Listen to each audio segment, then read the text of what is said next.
more so, bro. Like I would say that, Dino is very very competitive, and he is a real force. I wouldn't say character, but like when it comes to grime, it's about characters, and I think he kind of stands aside from these rappers in the UK scene because like they do videos and they do it for the simps and the begs and the attention seekers and the people that need to grow content. And Dino, he knows that he's that good and he has the star power. The like the proof is in the footage, like the tapes, the recordings. And I think whenever I think about it, I think you know it's it's all about timing. You'd probably ask like RBHLR, where was Dino when you were in Springdale or Highfields, back in 2006 to 2009, 2010. Like obviously when I was in Springdale going to Highfields, that next step, you probably would have asked me and I probably would have been like, it wasn't time. Like I wasn't ready to reveal, you know, that side of me, and I think that, being Dino, revealing that, I never reveal too much. I never expose bad, situations. I always go down on like, when it comes down to it, like Dino, he loves this generation and he loves this, music, and he looks at things specifically and he doesn't try and target it like a vulnerability. He tries to look at it and say something was created and it was created for a reason. Now it's time for me to come in and utilize it to its full its potential. And that's the thing, is like being able to be this character, within the, because obviously I'll say the grime scene, for example, it's about utilizing what other people have made, what other people have done, what other people have said, and going from one to another. Now, me being RBHLR, the advocate for Dino, he doesn't reflect on the past. Me, because I've made that, right, I do, but only as RBHLR. I wouldn't go into Dino's and boast about the tracks that I've done, because obviously in freestyles it's a very different story. But as RBHLR, it makes more sense because I'm the advocate for the best artist of this generation, the best of the best.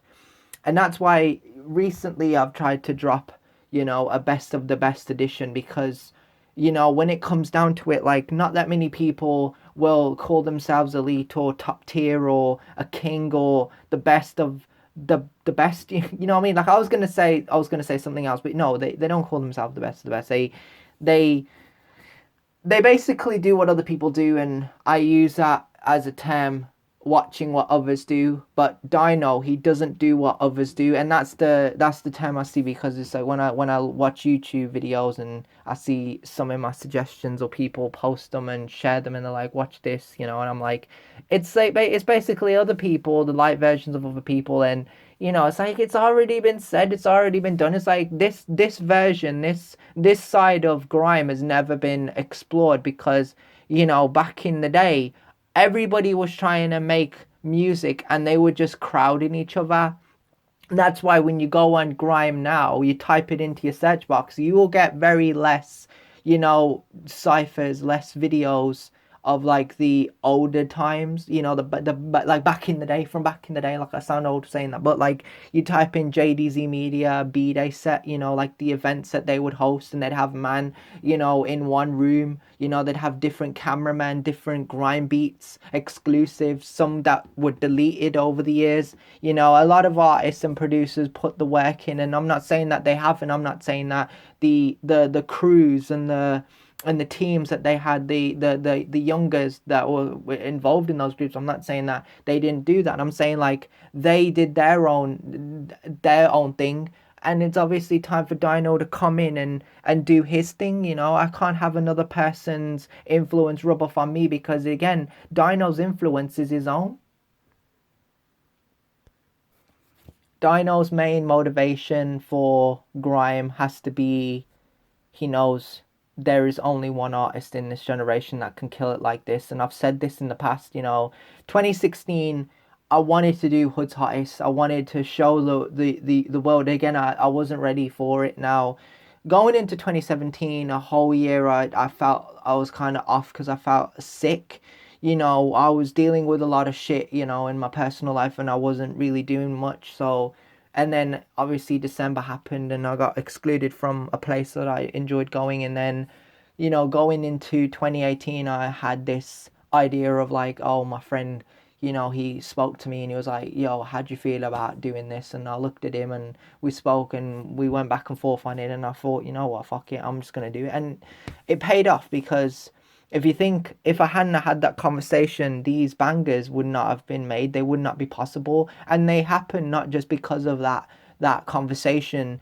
Again, it happens because I've got a story and I've got a whole, and I don't want it to just be discussions, right? If I'm going to use these words, I've got to utilize these words. And also I have to make it so it's based on a true story. And most of these things actually happened. They're not things that, oh, he made it up. It's like, I actually did go to Springdale. I actually went to Highfields. I went to, and again, to me, not to anyone else, like obviously they'll say they went to school, Highfields, they graduated, etc., etc., they went to university. That's good for them, right? For me, it didn't feel like that because I didn't feel that place. Like obviously I was a troubled kid.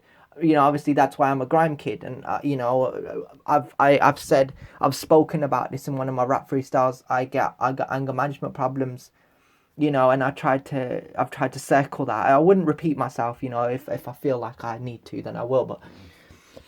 But I call them facilities because, they just had too many people and too many people that knew in the mind they didn't want to be there. And for me personally, again, like the reason I call it facilities because I didn't want to be there myself and I didn't have to be. You know what I mean? They just wanted to pretend like, oh, this kid wants to be here, he wants to do this, and it's just like it's just one of those things. So it was just one of those things that for me I had to live with, and it's not something that I agree with. There were things that went on and things that happened behind the scenes that, I say all the time I wish I could change, but I can't. I don't have a clock. I don't have a time machine. I can't do it. I'm just trying to make the best of these times and these situations and put the focus of Dino first and, show how focused I am on these beats and on these discussions and, just keep being the king of this generation and being progressive and loving and compassionate as can be. And I think I can say that about myself, that I am loving and compassionate, but more so progressive because I look at how far I've come from 2018 all the way through. Like, it's not a gimmick, it's not a run, it's like, it's a solid stance. I could say that it's crazy for me because for me personally, looking at your old stuff, a lot of people like it's cringe. For me, being the king of violation, I'm not the king of violation, but when I look at my enemies, I look at the opposition, I look at the field, there is no competition. I was recently thinking about working on some more stuff like war dub mode or something like that. So, it's just whether I want to at the end of the day. I'm just kind of considering it really. So, well, we'll see, won't we?